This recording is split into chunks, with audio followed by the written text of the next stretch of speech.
नमस्कार, स्वागत है आपका अपने ही चैनल पराक्रम पर। और आज हम बात करने वाले हैं मनुस्मृति के तृतीय अध्याय के बारे में और जानेंगे उसकी विशेषता और वो कितनी महत्वपूर्ण है आज के समय के अनुसार भी। कई लोग ऐसा कहते हैं कि मनुस्मृति एक आउटडेटेड हो गया है, ग्रंथ हो गया है, परंतु ऐसा नहीं है। मनुस्मृति में बहुत सी ऐसी चीज़ें लिखी हुई हैं जो हम आज भी फॉलो करते हैं, आज भी उनका अध्ययन करते हैं, उनको मानकर ही अपने कार्य करते हैं।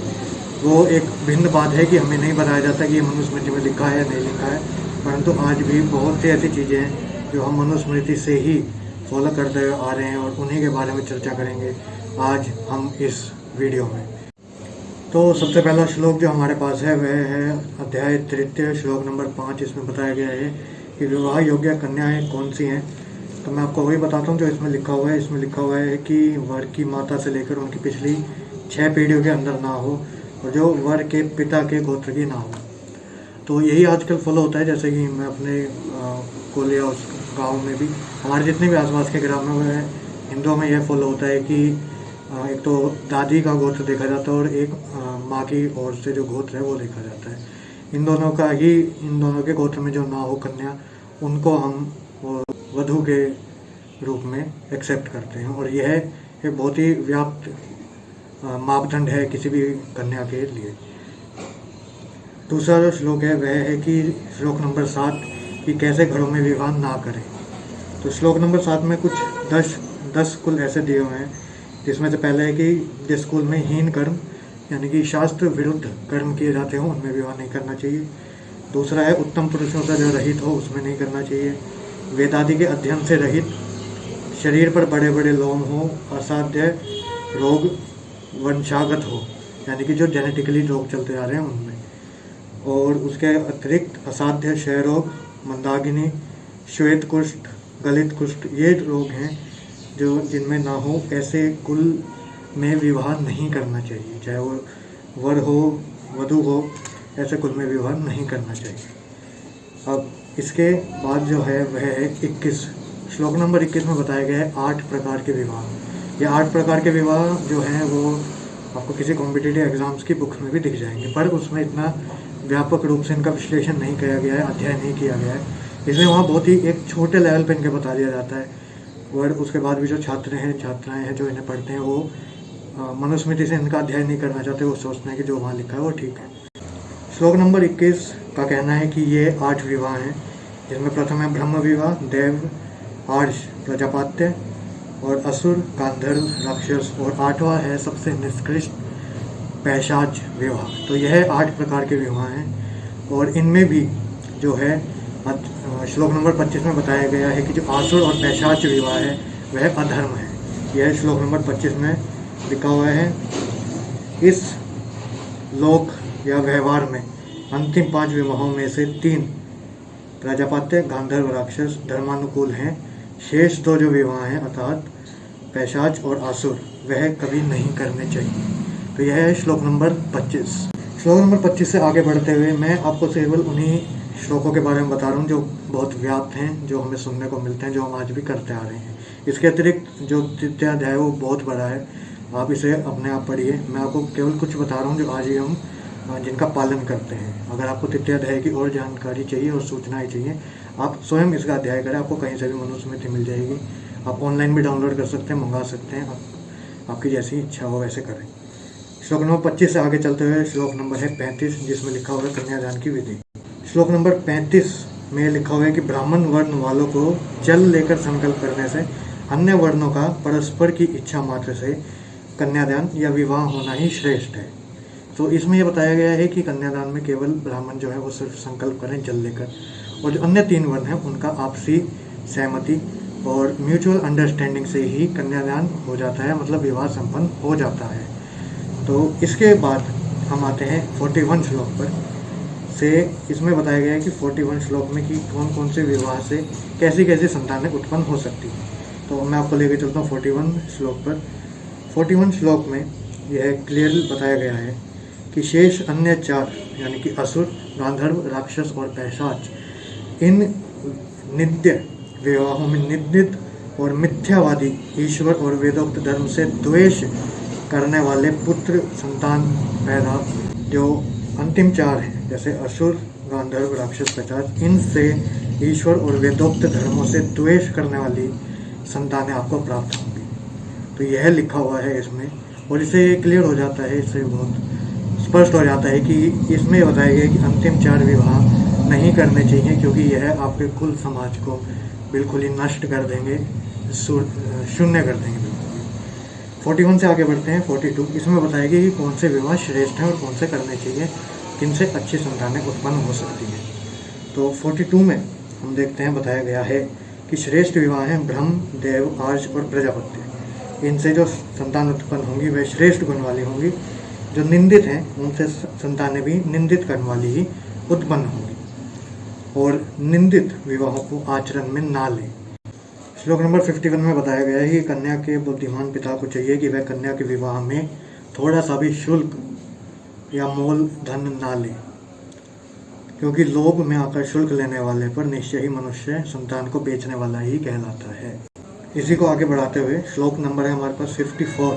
इसमें यह बताया कि कन्या के पिता आदि या संबंधी जिन कन्याओं के विवाह के लिए वर पक्ष से शुल्क लेते हैं, मतलब नहीं लेते हैं, शुल्क नहीं लेते हैं, अर्थात वर पक्ष से विवाह के बदले में बिना कुछ लिए धन विवाह करते हैं, इस प्रकार का विवाह जो है वह कन्याओं को बेचने वाला नहीं कहलाता। ऐसे विवाह में वास्तव में कन्याओं की पूजा सत्कार अर्थात सम्मान करना है, और कन्याओं के लिए प्रति वास्तव में स्नेह प्रदर्शित करना यही है कि कन्याओं के विवाह में शुल्क आदि का आदान प्रदान ना हो। यह मनु महाराज ने 3 अध्याय के श्लोक नंबर 51 एंड 54 में क्लियर कर दिया है कि शुल्क आदि में क्या होता है। इसके पहले हमने देखा कि कैसे जो कन्यादान है वो केवल जल से संकल्प या केवल म्यूचुअल अंडरस्टैंडिंग, आपसी सहमति, इनसे भी कन्यादान और विवाह संपन्न हो सकते हैं। तो हमें मनुस्मृति का जो सबसे बड़ा वो है कि हमें श्रेष्ठ मार्ग पर चलना चाहिए, हमें ऐसा कोई निंदित या निम्न काम नहीं करना चाहिए। तो मनुस्मृति में जो भी अच्छे श्रेष्ठ कर्म लिखे हैं,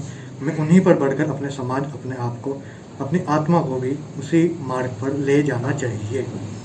अब आते हैं 55 पर। इसमें मैं आपको बताना चाहूँगा कि जो एक बहुत ही बड़ा आक्षेप लगता है मनुस्मृति पर वह है कि मनु महाराज ने स्त्रियों का सम्मान बिल्कुल नहीं बताया। वह ऐसे बहुत से कुछ कहते हैं अज्ञानी। इन्हीं जो आगे कुछ श्लोक हैं इनसे बिल्कुल ये स्पष्ट हो जाएगा कि स्त्रियों का कितना महत्व है कुल में, एक उसकी कुल की स्थिरता को बनाए रखने के लिए।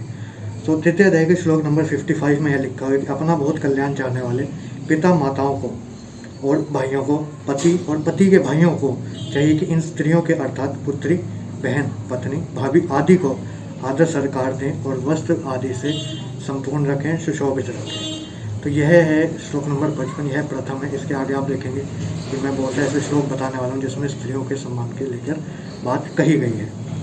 55 के बाद ही 56 है, जो यह बहुत ही प्रसिद्ध श्लोक है। इसको आप बहुत सी जगह आपने सुना भी होगा, बहुत से स्थानों पर डिबेट्स में यह श्लोक प्रदर्शित किया जाता है। तो यह श्लोक है यत्र नार्यस्तु पूजन्ते रमन्ते तत्र देवता। तो इसका अर्थ है कि जिस कुल में नारियों की पूजा अर्थात आदर सत्कार ना हो, निश्चय ही उस कुल में दिव्य संतान या दिव्य भोग प्राप्त नहीं होते।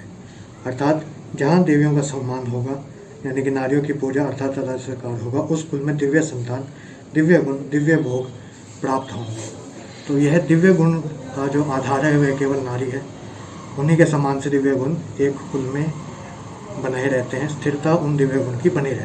57 में हमें बताया गया है कि जिस कुल में स्त्रियों अपने पुरुषों के उत्पीड़न, वैश्यागमन, अत्याचार, दुर्व्यवहार, व्यभिचार आदि दोषों से शोकातुर रहती है, यानी कि ग्रीफ में रहती है, वह कुल शीघ्र ही नष्ट हो जाता है, नाश को प्राप्त होता है। और जिस कुल में स्त्रीजन पुरुषों के उत्तम आचरण से प्रसन्न रहती है, वह कुल सर्वदा बढ़ता ही रहता है। तो आप अंग्रेजी में कह सकते हैं कि यह है रिजल्ट ऑफ ग्रीफ स्ट्रकन वुमेन। जो जिस भी घर की वुमेन, जो स्त्रियां हैं, वो ग्रीफ में होंगी, शोक में होंगी, उस कुल का नाश निश्चित है। तो कुल के नाश होना या ना होना यह भी स्त्री के ऊपर ही निर्भर करता है। इसके अतिरिक्त परिवार में अस्कृत अर्थात निरादर और तिरस्कार प्राप्त करने वाली स्त्रियां जिन घरों को श्राप देती हैं, अर्थात क्रोधी होकर क्रोशती हैं और अनिष्ट करने को उद्यत हो जाती हैं, वे कुल सभी प्रकार से सामूहिक विनाश करने वाली भयंकर दुर्घटना से जैसे एक एक कर नष्ट हो जाते हैं, वह भी नष्ट हो जाता है। तो यह बताया गया है कि अगर स्त्री किसी कुल से दुखी है और उसको श्राप देती है या उनसे क्रोधित होकर उस कुल को नष्ट होने का आदेश कर देती है, तो वह कुल नष्ट हो जाता है। स्त्री की वाणी में इतनी शक्ति, इतना सामर्थ्य होता है कि वह अपने, अगर वह लगता है उसके कुल में अपमान हुआ है या कुछ हुआ है और वह स्त्री अगर उस कुल को श्राप दे देती है, तो उसकी स्त्री की वाणी में इतनी शक्ति है कि वह कुल नष्ट हो जाएगा। श्लोक नंबर 59 में यह बताया गया कि इस कारण से अपनी नित्य समृद्धि सफलता चाहने वाले मनुष्यों को सत्कार के अवसरों पर और उत्सवों यानी कि प्रसन्नता आदि के अवसरों पर स्त्रियों का आभूषण, वस्त्र, खान पान आदि से सदा आदर सत्कार करते रहना चाहिए, अर्थात उन्हें प्रसन्न संतुष्ट रखना चाहिए। यह है श्लोक नंबर 59। इसमें बताया गया है कि जो अपने घर की स्त्रियां हैं उन्हें हमें संपन्न रखना है, संतुष्ट रखना है, उन्हें खुश रखना है, सुखी रखना है, क्योंकि यह ही हमारी जो स्त्रियां हैं वही हमारे कुल का आधार होती हैं, आधार बनती हैं। चाहे वो बहू के रूप में है या बेटी के रूप में है, बहन के रूप में है, उनका सम्मान आदि करना बहुत ही महत्वपूर्ण है। और यह बताया गया मनु महाराज ने 3 अध्याय के श्लोक नंबर 59 में। श्लोक नंबर 62 पे चलते हैं। उसमें लिखा हुआ कि स्त्री की प्रसन्नता से उस संपूर्ण कुल में प्रसन्नता आ जाती है। स्त्री के अप्रसन्न या शोकाग्रस्त होने पर घर में कुछ भी प्रसन्नादित नहीं लगता, अर्थात परिवार में प्रसन्नता का वातावरण स्त्री की प्रसन्नता पर ही निर्भर करता है। यह भी एक बहुत बड़ी बात है जो आजकल हम सोचते हैं कि respect to women, keep women happy, ये वुमेन वो, जितने भी ये प्रोपेगेंडा चलते हैं और फिर वो उसके बाद ये बोलते हैं कि मनु महाराज ने तो स्त्रियों का अपमान किया है, मनुस्मृति जलाओ, ये करो वो करो। तो उन्होंने लोगों ने कभी भी मनुस्मृति नहीं पढ़ी है, क्योंकि मनुस्मृति में तो बहुत सी स्थानों पर, बहुत से श्लोकों में स्त्री का महत्व, स्त्री को सुखी, संपन्न, संतुष्ट रखने की बात की गई है। यह हो गई स्त्रियों और वैवाहिक जीवन की बात। इसके पश्चात जो है मनु महाराज बताते हैं कि पंच महायज्ञ, इनको करने की क्या विधि है और इनसे कैसे करने चाहिए। तो श्लोक नंबर 70, वेद शास्त्रों को पढ़ना पढ़ाना, संध्योपासना करना, यह होता है ब्रह्म यज्ञ। तो 5 यज्ञ हैं हमारे महायज्ञ, उनमें से प्रथम है ब्रह्म यज्ञ कहलाता है। और माता पिता आदि की सेवा तथा भोजन आदि से तृप्ति करना पितृ यज्ञ कहलाता है। साय प्रातः हवन करना देव यज्ञ कहलाता है। कीटों, पक्षियों, कुत्तों, पुष्टि व्यक्तियों को भोजन कराना भूत यज्ञ या बलि वैश्व देव यज्ञ कहलाता है। अतिथियों को भोजन देना और उनका सेवा सत्कार करना अतिथि यज्ञ कहलाता है। तो यह हो गए 5 महायज्ञ और उनको आप बिल्कुल ही सिंपल वे में आप कैसे कैसे कर सकते हैं वो मैंने बताया। इसके अतिरिक्त जो इनके ऑब्जेक्टिव्स हैं, जो महायज्ञ करने के कारण हैं, वह मैं आपको बताता हूँ। वह है श्लोक नंबर 81। श्लोक नंबर 81 में बताया गया है कि पंच महायज्ञ के मुख्य कर्म क्या हैं। तो पंच महायज्ञ के मुख्य कर्म है गृहस्थ यानी कि निर्धारित विधि के अनुसार स्वाध्याय अर्थात ईश्वर उपासना करना, वेदाध्ययन अध्यापन के से ऋषियों का सत्कार करें, अर्थात इस यज्ञ से ऋषियों के प्रति अपनी कृतज्ञता व्यक्त की जाती है। अग्निहोत्र से अग्नि, वायु आदि देवों की शुद्धि करें, यह हो गया हवन करना, यज्ञ करना, इनसे आप ये हो सकते हैं।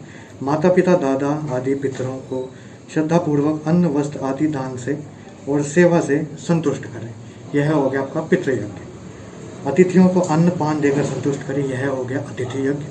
और वैश्वदेव यज्ञ से बलि भाग निकालकर शेष सभी प्राणों का उपकार करना, यह हो गया बलि वैश्व देव यज्ञ।